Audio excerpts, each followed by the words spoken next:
Yeah, it was really a tough game for us. We were playing the game, we're supposed to play at home, but we are away from home. I know that's the fixture I was saying, that we're at home. It's one of the things that I talk about in my other video. If you watch that video, maybe you'll remember what I'm talking about.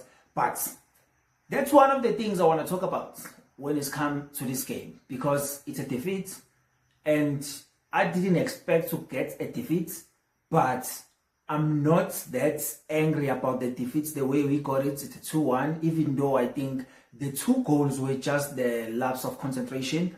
I don't think they outplay us like that, but I think it's just the concentration. And the first thing I want to talk about, I've noticed that in the first half, especially in this first half, when Sundowns was pressing us, we came into the game, we were already scared of Sundowns.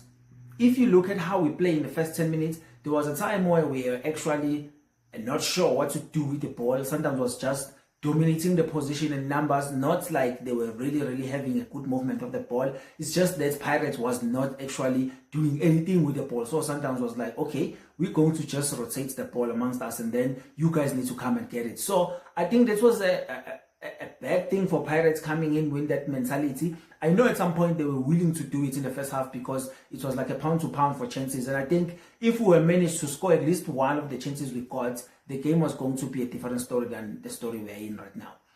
Then I want to talk about the second thing as well. Second thing, the line of defense. I felt like the line of defense, there was a miscommunication between CBC and Siema. And I know that maybe there was a thing that's maybe why to say to Siema, like, look guys, the Leon guy is very fast, so make sure that you're always on your foot. Don't get flat-footed when you are looking at the run from this guy. But now, the thing that was happening, Siema was always like tracking back, trying to monitor this guy, and then CBC was always staying in the line. So Siema was ended up being the guy that's putting guys on side. So I felt like maybe there was a miscommunication, or Sundowns was pressing us like that. And then the thing that I always say, that maybe teams, they will understand that CBC is lower, so Leon was playing more on that side, trying to make CBC make errors. Because the other thing is, I'm never confident when CBC is having the ball. I'm not sure if he's going to do the right thing. It's him and Makhaula. I'm not confident with those people having the ball. That's why I always try to think about the best scenario is to have someone that will collect the ball closer to them and then able to move with the ball. So I'm not comfortable with that. So that was my second thing. And then my third thing, which has always been a problem for me, Hotso. I mean, maybe people will get me wrong on this one, but Hotso is a good player defending wise, but is not a good player going forward. And I don't understand why we always trying to ask a lot of things from Hotso. Hotso can give us few things that we know that when he gives us those few things, those things are our best quality. Because look at the way he able to mark the ball and move with the ball and trying to progress the game, going to be the last man that will deliver the killer ball. The problem is he doesn't deliver the killer ball. He doesn't have that killer ball instinct in him. And every time he crosses the ball, I've never seen him looking at the players in the box and be like, okay, that's the guy I'm going to pick. He always looking down, looking at the ball, and then crosses, and then the ball will hit the man. And if the ball goes, it will go all the way. It's not like Hotso will give you something dangerously. If I was like a defender and I'm seeing Hotso coming in, I'm not sure if Hotso can able to give me dangerously. But there's one thing that he will do. He will always get chances around the box. And I don't know if maybe we can engineer something like that with someone who can able to give us more. I felt like Ndaba is a good player in terms of able to picking up, passing the box, able to cross those balls. I felt like he's the guy that can actually do it. But I know Hotso is a legend, and I've never been happy with the way we're asking Hotso to deliver those balls. I feel like if you want Hotso to perform, it should be the guy that's tracking the runs, marking the ball for you, move with the ball because he's able to move with the ball. He's good with that. And then give it to the winger. The winger will do the rest. Let's not ask Hotso again to try to be the threat guy in the opposition box, because it's not going to happen. He got a chance in the box. I'm not sure about that shot. It's coming in your strong foot. You're supposed to actually do something better than you did. And I mean, the deflection, I have another problem with that. Coming into that deflection actually from Hotso, that ended up being a brilliant save from Williams. In the PSL, we have a problem of players doesn't know how to use their weaker foot. And I'm saying this because the reason why we conceded the first goal, Masandawana is beating the offside trap. He's getting the ball. Why are you receiving your ball with your left foot? You know very well that you're going to use your left foot to able to score the goal. So why don't you receive the ball with your right foot so you can have a space to able to pick the spots and shoot? And I didn't understand the thing. I was like, what is happening with this guy? So my thing is, I feel like in PSL, some of the tactics that we should be learning as the basic are a problem. But coming back into this game, it was a tactical game that Sundowns showed us that they have quality. Sundowns are a team that can be like, oh guys, having the hiccup there, and then people will talk so much and then be like, okay guys, let's go back and do this thing. They are a team like that. I think I applaud Pirates for coming back in the second half and try to fight back in the game, even though some of the decision making I'm not happy about.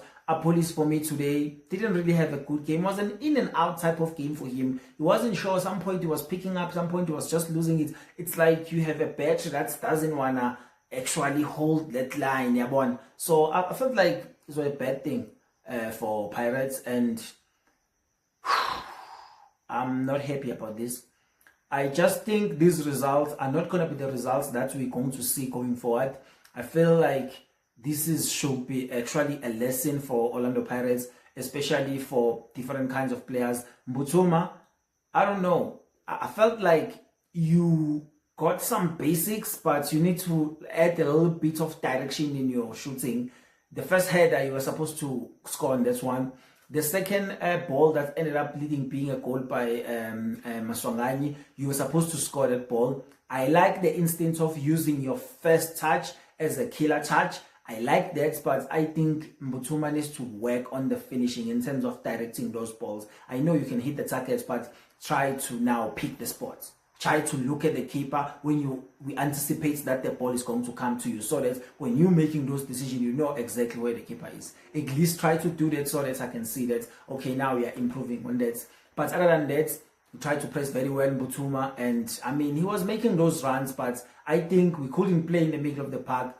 I've seen Mtangela try to move with the ball, but it was just packed in that middle of the park. He couldn't do anything. And at some point, Orlando Pirates was just asking Makaula to move with the ball, which is a thing that sometimes I don't understand. I understand that Sundowns was just pressing everyone, Makaula has to do something. But at some point, I felt like Makaula was just supposed to play a very simple ball. Try to move the ball into the wings. Don't try to move with the ball into the middle, because you are not a good ball carrier. So I think that was one of the things that actually Pirates need to work on. I think the coach needs to able to tell players that, guys, you need to able to read your game, the game actually yourself. Why are you playing it? Some of the things need to be the things that you think about. Okay, what the best now that will make me not to lose this ball right now? Because I feel like if you are a player that is not good enough to carry the ball, you can actually understand yourself. I used to be the player like this when I was playing amateur. I was not that good in carrying the ball, but I was able to move the ball fast, able to do the things that I need to do with the ball, because I was using my both feet. And I don't understand this thing of the PSL players not able to use their both feet, but they are earning so much money to be able to play football alone. I was just using my left foot as well, but I was coming from school and then doing all the chores at home, but I was able to do it. And I don't understand this thing. Masandawana, that thing led to a goal because Pirate lost concentration, because I don't know what you were doing. I think in those situations, if you are a player playing in a professional level, whatever you do must be the target.